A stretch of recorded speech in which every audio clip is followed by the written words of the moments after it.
Hello, everyone. My name is Carlos. I am the facilitator for Proyecto Bathhouse.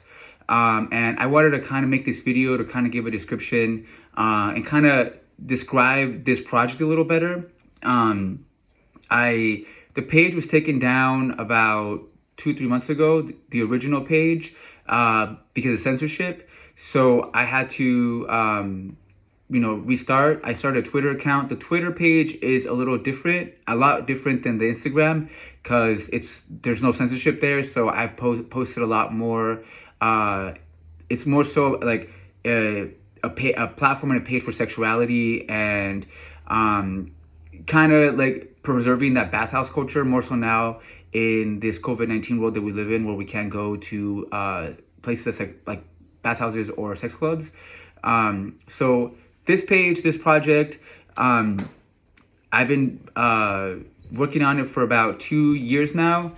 It's a community led, community driven project. I'm an artist, like I said. I'm a storyteller.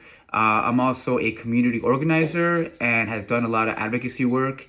In Los Angeles, where I grew up, I worked within the HIV field, and I was very privileged and very honored to have been able to work in the bathhouses when I was out there as a health educator, and providing resources to people that went there, like the patrons, customers. I was able to provide HIV testing and also SCI testing. I was also a certified phlebotomist. So I did that for about 4 years. And through that experience, I kind of really got to learn and really see the bathhouse culture. Working in these spaces, I worked at all bathhouse and sex clubs in Los Angeles, all Midtowns, Slammer, The Zone, Roman Holidays, both in Van Nuys and Venice, K-Light, all of them, North Hollywood Spa, Hollywood Spa when it was open. So I was able to kind of see these spaces, some before they even shut down permanently. So being in these spaces, being able to work in them, I kind of really learned a lot about the culture and the importance of the culture within, within queer history, gay history, and also gay space and all of that, right? So that's the basis of the project. I'm really interested in an archive, not like a traditional archive, because archives are usually very flat. Talking about sexuality and especially talking about bathhouses and sex clubs and just the culture. It's a lot. There's a lot more grittiness to it. Not all of the spaces are like that, but there's more of a grittiness to it. There's a gay fluidity. There's a sexual fluidity with them as well. So that's kind of the basis of the project. I'm an MFA student. I'm actually the first in my family to pursue an MFA degree, and a handful also that have actually pursued graduate level degrees. I'm an immigrant. I was born in Mexicali. So it's very new for me to be in this role, to be in this space. And I'm using the resources that I get from my journey through education to start this project, nurture the project, and help it evolve. Because this is a very important thing to me. And once I finish school, I have a year left. I want to continue to further the project.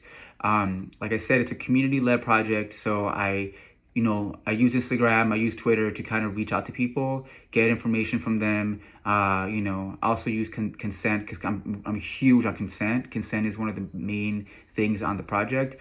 That's how I collect content for the project. I'm interested in collecting artifacts, fragments, stories, images, anything that kind of really, really captures the culture, the bathhouse culture.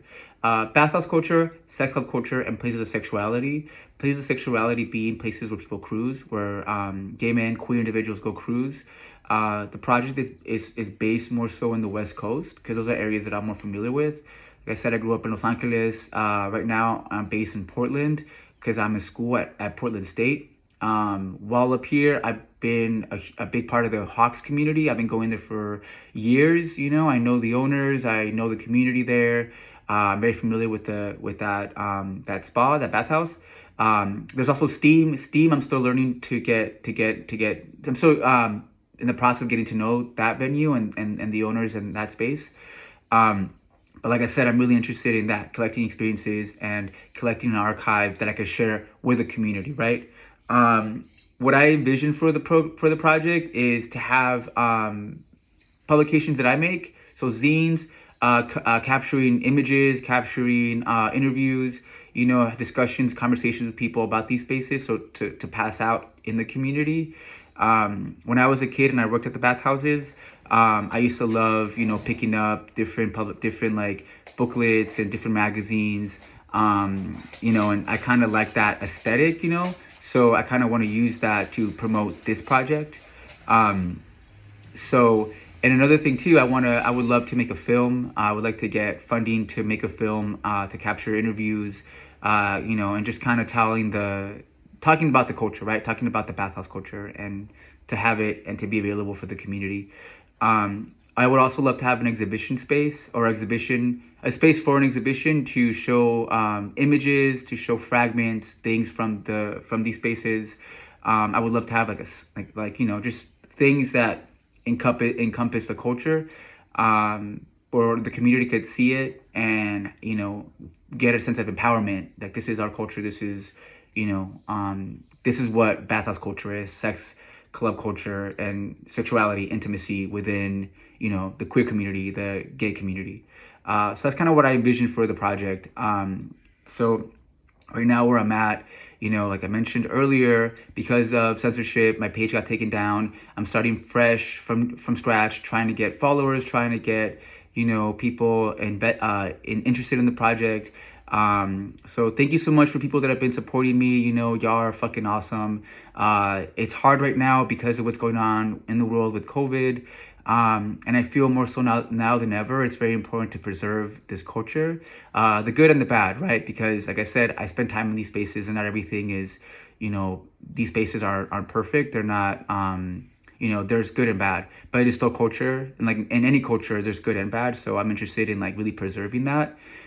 So thank you for people that have supported me. Thank you for following me. Thank you so much for, for being a part of this, right? Because like I said, it's community led, and getting content from y'all means everything to me. So thank you very much. Abrazos. Thank you for being a part of this.